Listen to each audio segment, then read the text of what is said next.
Hello and welcome to another edition of What's the Word? Today's reading comes to you from Matthew 26:29 out of the Amplified Version. For to everyone who has and values his blessings and gifts from God and has used them wisely, more will be given, and he will be richly supplied so that he will have an abundance.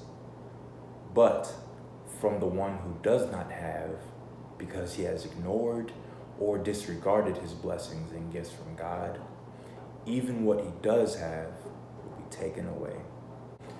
On to this week's action. The Redskins fall to 0-4 as they are embarrassed by the New York Giants 24-3. This time, the Redskins were without wide receiver Terry McLaurin, right guard Brandon Sheriff, center Chase Roulier, and Jordan Reed, who were among the 7 players listed on the inactive list this week. The Redskins, by choice, would also be without Case Keenum as he was benched for rookie quarterback Dwayne Haskins in the middle of the second quarter. The offense couldn't get anything going with Case Keenum or Dwayne Haskins as they combined for 0 touchdowns and 4 interceptions, and yet another pick six, this time by Giant safety Jabril Peppers as he took it all the way to the house. The Redskins offense could only get 176 yards as again, they just look outmatched and like they don't want to play.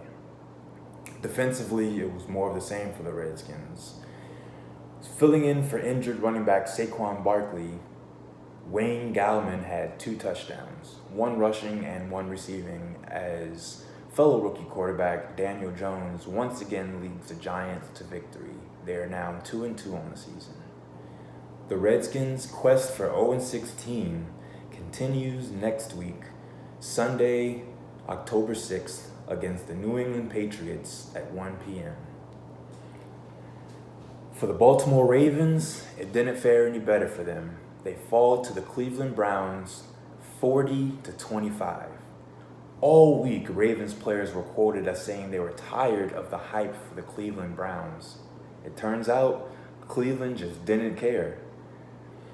Nick Chubb ran all over the Ravens defense for 165 yards and 3 touchdowns on 20 carries. Through the air, Jarvis Landry had 8 catches for 167 yards, and wide receiver Ricky Seals-Jones had 3 catches for 82 yards and a touchdown. For the second consecutive week, the Ravens defense allowed 500 yards of offense. Now, on the offensive side of the ball, Lamar Jackson threw for 3 more touchdowns, but the Ravens found themselves unable to pull this one out as the turnovers just kept piling up. Before this week, the Ravens had not committed a single turnover, but Mark Ingram changed that with a fumble, and then the Ravens would have a turnover on downs and interceptions on consecutive drives by Lamar Jackson. The Ravens will have a chance to right the ship next Sunday, October 6th, at Pittsburgh against the Steelers at 1 p.m. Now we can get to some wins, as the Washington Mystics take Game 1 of the WNBA Finals 95-86 against the Connecticut Sun. The Mystics, behind 22 by Elena Deladon, 21 from Ariel Atkins, and 18 from Christy Tolliver, were able to hold off the Connecticut Sun. They would outshoot the Sun from the floor, the 3-point line, and the charity stripe, as well as out-rebounding them to take this victory. We all know the Mystics are the best 3-point shooting team in the league, but I was really impressed by their ability to get tough baskets in the lane. Good off-ball screens led to wide-open shots, and their scrappiness allowed them to fight for every loose ball and come away with this victory. Game 2 will be Tuesday, October 1st at 8 p.m. at home. Mystics fans, let's run it back. And the Nationals sweep the Cleveland Indians, winning this one 8-2. The Nationals finish up the regular season portion of their schedule on an 8-game winning streak. With playoffs in mind, Manager Dave Martinez went deep on his bench using 15 position players. And Shark Week continues. Gerardo Parra this week against the Indians went 7 for 9 with 11 RBIs. He added 3 more in this game for a total of 11 against the Indians.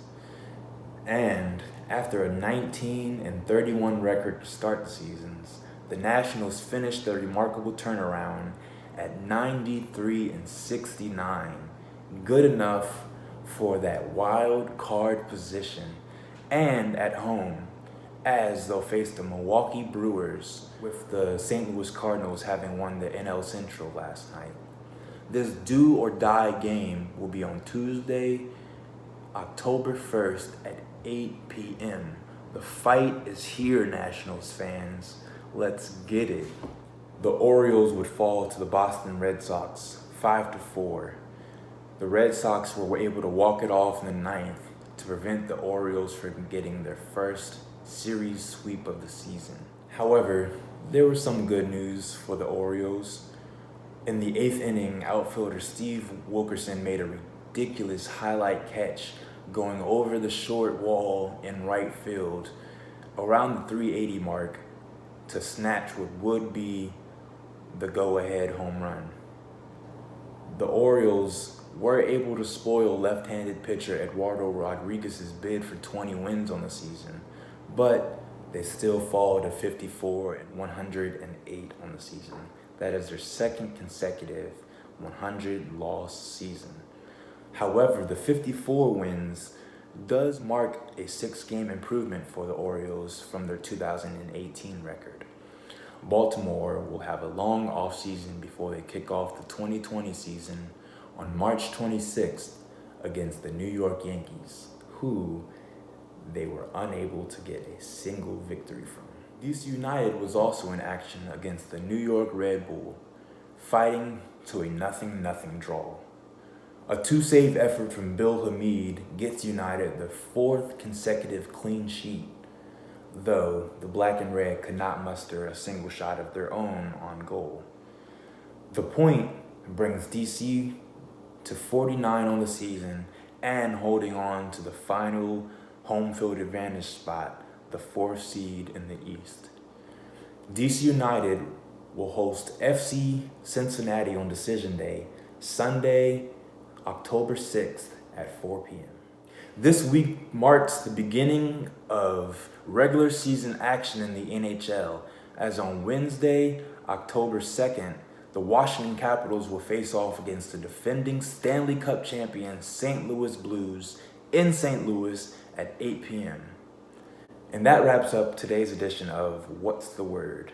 I hope to see you back next week as I continue to improve, take notes, and develop on my skills. Thank you so much, and have a great and blessed day.